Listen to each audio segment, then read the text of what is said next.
Hey there, everybody. Welcome to our review of Power Book 3, Raising Kanan, Season 2, Episode 6. Yep. We are back in New York City.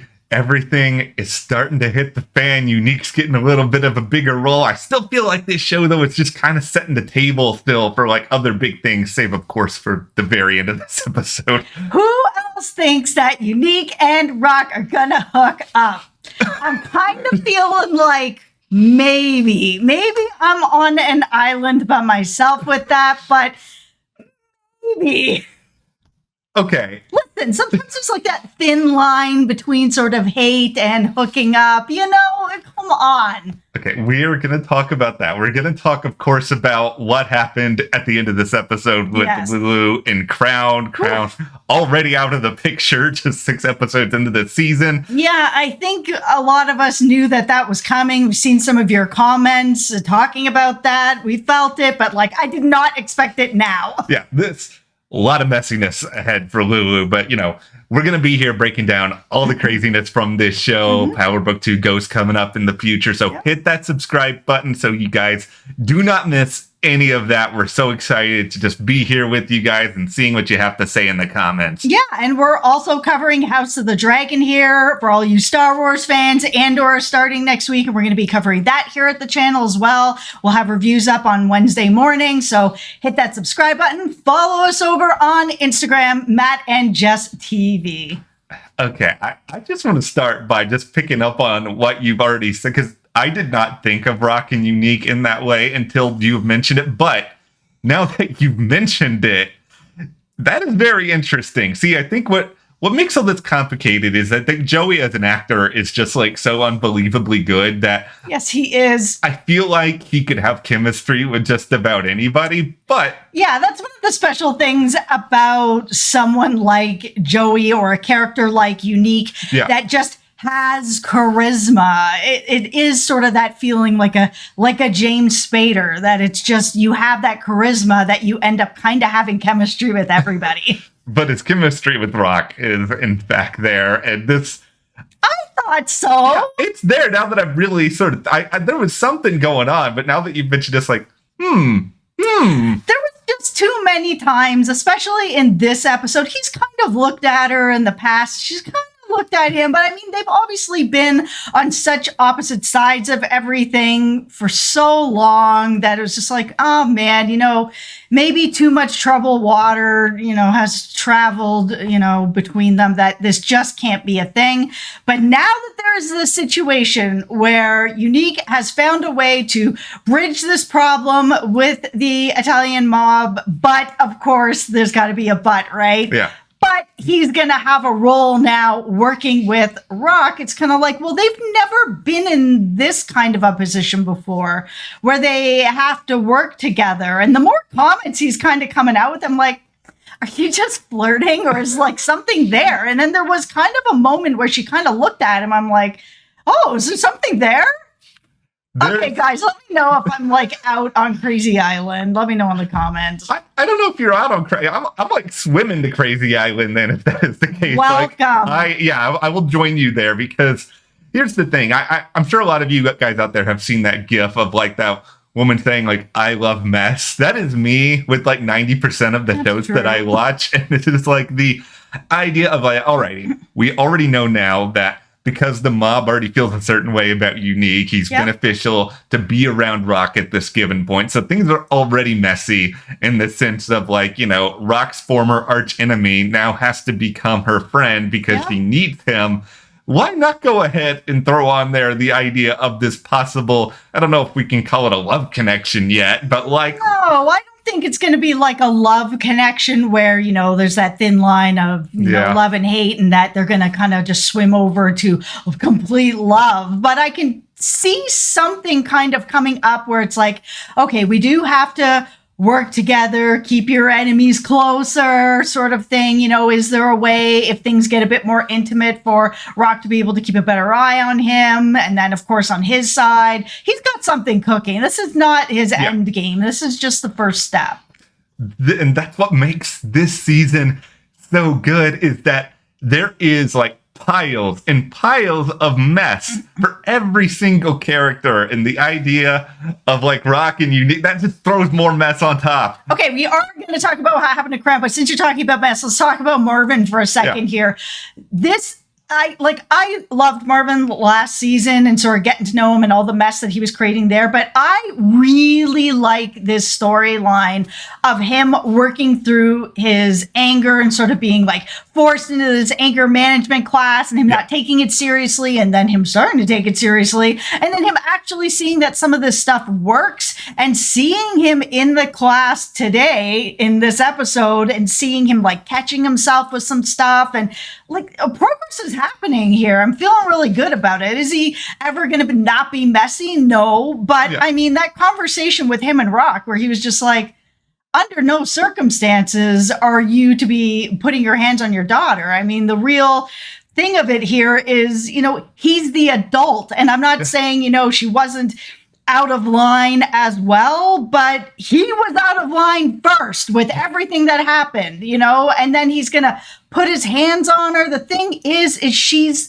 still a child. So even if she's like kicking and screaming or biting or punching, it doesn't matter. She is the child. And because he's the adult and he's her father on top of it, he's the person to be like, she's still at that age to teach her this behavior is not okay. What I've done is not okay. What I've said is not okay, but this behavior is not okay also. So I need to not pile more violence on top of it. It doesn't work like that.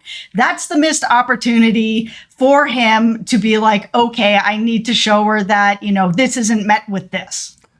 This entire season for Marvin so far has just been a series of rude awakenings that are taking place in all of these different forms. And this conversation with him and Raq is the latest one because, number one, he's reminded further how much that Raq obviously disapproves of what he did. And she's been holding on to some of these comments for a while. I think we all do. Marvin, you were in the wrong. You shouldn't have done what you did. And then adding on top of that, we also have her basically saying, oh, by the way, Jukebox is now spending time with, her mother. And so now he has to live with the consequences of this idea where we still don't know everything about Jukebox's biological mom, but she's been out of the picture for a reason. And for Marvin to sort of sit here and face just the reality that, okay, my daughter is now off with her mother who has not been in her life. And it's mostly because of me pushing her away with my acts of violence that she is turning to this point. I think it's another realization that hopefully continues to steer him in the right direction. I was in that moment almost like expecting something more to be revealed with Jukebox's mom, because it just felt like there was something more there than she left to go become a singer and abandoned her child, which is not great at all. But I kind of felt like there was maybe even something even further with that. And maybe there still is. But the conversation when Marvin showed up there was just like, how are you going to show up here 16 years later and be like, hey, I'm here. Everything's great. Sorry, I wasn't around. I was off trying to be a singer, but I'm here now. That, that was where I kind of thought a bit more was going to come out. But I mean, he did confirm that the story she's told Jukebox is true. There still has to be something more. And I am with you. I wish they'd given just like a little bit more. We only have, a handful of episodes left this season. There's not a lot of time. So we need more context behind all of this because, all we're getting at Jukebox's mom right now is, everything with the church, all these little bits and pieces of her trying to steer Jukebox in a certain direction. Even still, the name Jukebox in some ways is trying to be phased out by her mom. Mm-hmm. Okay, let's talk about Howard then. Let's talk about Kanan's dad and everything that's going on there. So we all saw what happened with Famous, with Kanan, them getting robbed, them going back, and then watching Famous get arrested. We saw Kanan go to his mom and be like, hey, my friend needs some help. He's been here, in my life for my whole life. Like, we can't just leave him there. Where she finally sort of laid out the line and was like, listen, this is a problem for Famous's mom. This isn't a problem for me. He's not my actual kid. I've got, I've got Jukebox here. Like, I've got a lot of other stuff going on. Like, I can't be everybody's mom. I don't understand where she's coming from, but at the same time, I mean, he's been around a really long time in her life and her son's life. And I read it wrong. Like, I've been feeling all this time that if Raq had known that Famous needed help, that she would have been like, hey, your friends are part of this family. He's been around since he's been a little kid. Like, tell him that we will help him out. I legit thought that would have been the way it was. But because it's stuff with the police, she's obviously like, well, I'm running a legal business. Maybe I don't want to be involved. I don't know. It's a complicated situation, but it definitely pushed Kanan into the arms of his waiting dad, who's like, here's the piece of paper. All your answers are on there. DNA. Take it and go. Man. Oh, man. So much. Okay. The Raq part of the season, I think, is the part of it that I'm personally having the hardest time, like, trying to reconcile and wrap my head around this idea that she thinks that she can constantly just sort of like pull Kanan back in and make him still feel okay with the fact that, number one, she's obviously hiding things. He's not an idiot. He can figure that part of it out. Number two, she's not really showing that much love, care, or respect for Famous. And yeah, she has a good point that her family's running a criminal enterprise. She probably doesn't want the police around them. I more than get that, but you can find a way to sort of meet Kanan in the middle on some of this stuff. Mm-hmm. And she's going to such extremes when it comes to this situation, the secrets about her past with Howard, like all of it, where it's sort of just like my way or the highway. And, maybe this has worked in the past for Raq. That's well or good, but I just feel like this character needs to sort of just integrate a little bit more nuance into things. I know she's stretched thin, but she's going to push Kanan away, and I don't know why she doesn't see it. Well, and she's putting him in danger by only telling him part of what is going on and not everything. We mentioned this in the last review. You're going to be like, oh, you're going to come bury this body with me, but I'm not going to tell you that the Italian mob is after me, which they may also be after you. I know they're like, oh, we don't hurt kids, but, the situation just unfolded and it feels like maybe one of their guys was thinking about hurting kids. So, she needs to let him in or not let him in. She kind of needs to just make a choice with that. It can't be everything. But this was really the first episode where I saw Kanan the adult show up. When he was there, trying to get the money back and trying to get the chain back and all of that, I was like, okay, this actually feels like the first time I've seen a bit of innocence lost. And that's saying something because he's buried a body now. Yeah. Like, he's done some stuff. He shot Howard. He's done some stuff. But this was the first moment where it felt like I really saw him moving into the Kanan that we know as an adult. He's at this point, I think, where he's going to start having less hesitation when it comes to doing some things that are beyond, the letter of the law or the experiences of what he had previously. Yeah. Like, it's all really informing him. I appreciate the writers took a little bit of time to get to this point. Like, he's not some hardened criminal from the get-go. He wouldn't be. He's a kid. But once you go through what he has gone through and you continue to be sort of pushed to the side by, your mother, you have all these questions about your father. Like, this, it's a situation where he's going to eventually be like, I just got to take care of myself because I don't know if anybody else is really taking care of me. Let's talk about Oh, boy. Oh, so listen, he's really been running his mouth this season quite a lot. Yeah. He's gone behind Lulu's back to his sister. He's even mouthing off to him, face to face, being like, he'll be nothing but her baby brother kind of thing. Yeah. We saw him, talking crap about him just outside the studio. Like, it's just, he's hooking up with this girl. Like, he's really been so disrespectful. And I know that Lulu's been wanting to get out of sort of being the body guy where he's got to do that. And he's really does want to have his music be more legit. But this was a no-win situation for Lou. And I don't really know why Crown didn't think that this was a possibility. The only thing I could think of is just that he is so unbelievably arrogant that for some, ridiculous reason, he just thought he was untouchable, that, Lulu couldn't do this without him, despite all the terrible ways in which he went at him. You can only push a person so much before they are going to snap. And I don't mean what we saw Lulu do, but, everybody has a limit. You can't just keep pushing and pushing. I'm going to sleep with your girl. I'm going to take your business. I'm going to talk trash. I'm going to go to your sister. Like, okay, how much did you think that you were going to be able to get away with here before this happened? And man, I'm going to tell you, like, we've all seen, deaths where it's like somebody's getting strangled on TV before. But I've never seen it done quite like this, where they actually took the whole time that it would probably take to go from start to finish with that. Usually it's like, oh, you're strangling someone for a couple seconds. Okay, let's move the story along, which made this feel very real, very raw, very brutal. Like, it was just very well executed.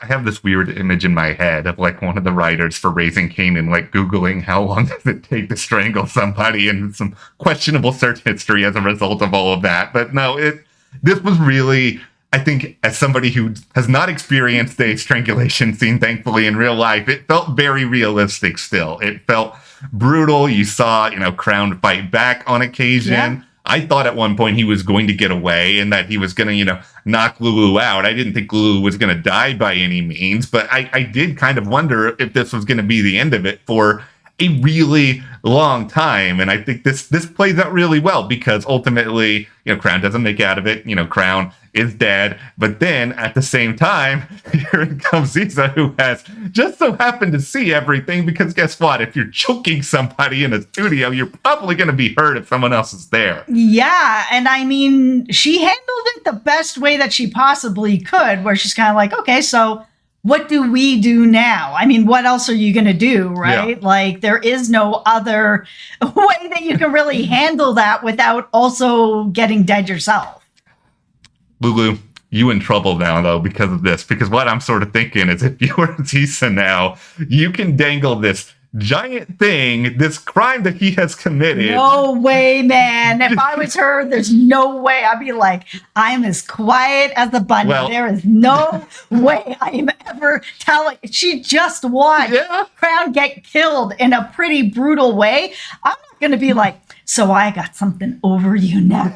Because then, oh my God, he's going to kill me. Well, how bold is she? That's real. How much do you really want to try to risk your potential singing career? Where it's like, ain't nobody else getting the good material now, but... No, I think that she may have just found a way to get close to him. And I'm not sure what her intentions are yet. Obviously, she wants her music out there and she wants on the radio. That's not like a secret. No. But she has made it clear to him that she's interested in him. And he kind of did the like move around her because he just got burned, right? Yeah. By Jess and Crown and whatever. But now she does have a bit of, sort of credit to be able to kind of be like, I just saw you do this thing and I'm going to help you with it. I'm okay with it because I really actually like you. And I think that's part of what his worry was, that he was just like, is this just another singer using me to, get their music out there? They don't actually want to be with me. It's another Jessica situation. Like, nobody wants that. Confession time. I'm not going to miss Crown. He just bothered me. He was just constantly in Lulu's way. I want to see like more tension between Lulu and Raq. Like, I want to see his music career start to sort of escalate as a producer here, where the push and pull between the two of them gets stronger and stronger. I just feel like Crown was sort of in the way of us getting to like the really juicy stuff. Yeah, I want to see where Lulu is really having his music career as a producer really flourishing, and how that's going to be really kind of screwing up Raq's business a bit. But now that, he did have this sort of fallout here with Crown. And, you know, he had talked to Raq to kind of be like, I don't really want to do that part of this business anymore. But now he's, you know, he's not back in, but he still has it. But I just don't know where it's going to go. And I really wish we had another episode next week. I know. We have a weird high. I don't know why Starz does this. We're just every now and then just like, we're just going to take a week off. Yeah, there's no episode next week, but we will be back when it is back. All right. Well, go ahead and hit that subscribe button so you guys don't miss anything else that we've got coming your way. Thank you so much for watching, and we will see you here next time.